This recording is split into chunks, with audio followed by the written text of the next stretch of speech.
I was born in 1968 to a good family, though we didn't believe in God.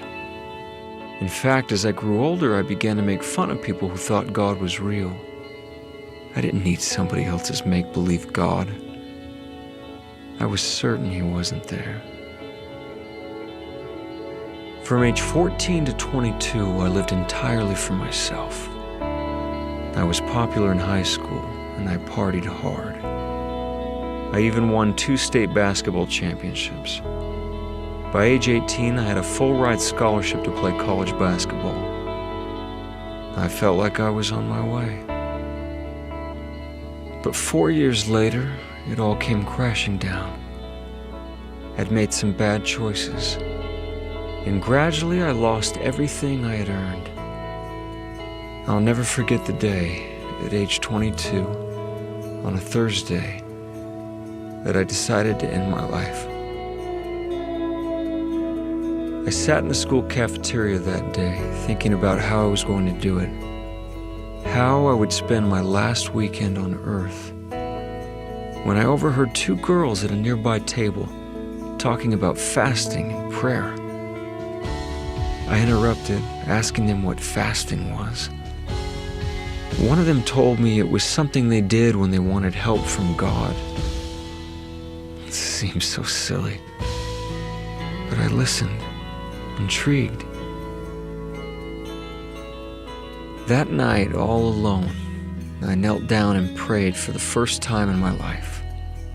I told God that I was going to fast, that I'd go without food and water for 24 hours, but that I wanted him to show himself to me. So I fasted. And for the first time in 8 years, I went without drugs and alcohol. But by the next day, nothing had happened. I didn't want to end my life anymore, but God never spoke to me. And so I forgot about the whole thing. I knew he didn't exist. I went on with my life. And then oddly, a month later, an old friend called inviting me over. A friend I hadn't seen in 5 years. So we hung out one day, catching up on old times. When out of the blue he said, "Todd, I don't know how to tell you this. I was scared to even invite you over. But yesterday I had a strong impression from God to call you. And God impressed me to tell you that he needs you on his side. Today." I was speechless. Was God real? Had he answered my prayer? Had he sent someone to me? I couldn't believe it, but he had.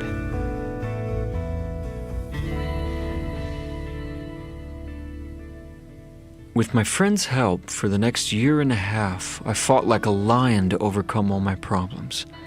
Up and down I went, succeeding and failing along the way. But little by little, I started to see small but obvious things happen in my life. The answers to questions that had long bothered me began to be revealed. Slowly, things started to change. Finally, I decided to attend church.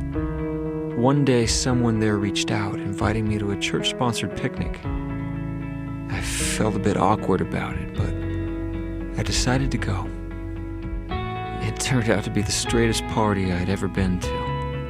No drugs, no alcohol, silly games for the kids everyone had brought.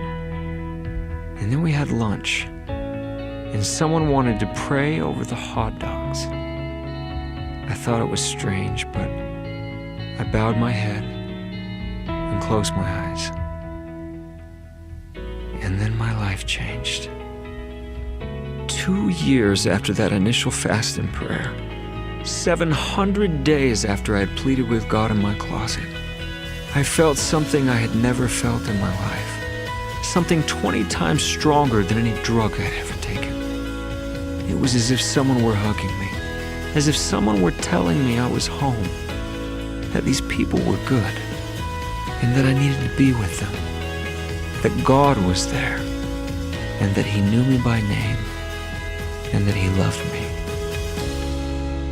I had always thought that if God were to manifest Himself to me, that He would come down in a lightning bolt or in a great clash of fire. But I learned that day at the picnic that I was wrong. I realized that it is part of our condition as mortals to sometimes feel as though we are surrounded by darkness. But even though we may feel lost, that God promises to illuminate the way before us, no matter how long it takes. For 2 years, God had nurtured a questioning soul. Little by little, He had given me as much as I could handle, until the day I was humble enough to hear fully what He wanted to tell me. I also learned by my own experience that spiritual light rarely comes to those who merely sit in darkness, waiting for someone to flip a switch. It takes an act of faith to open our eyes to the light of Christ. 20 years later, I still don't know everything, but I now know who I am. I know who God is, and I know that God's light is real.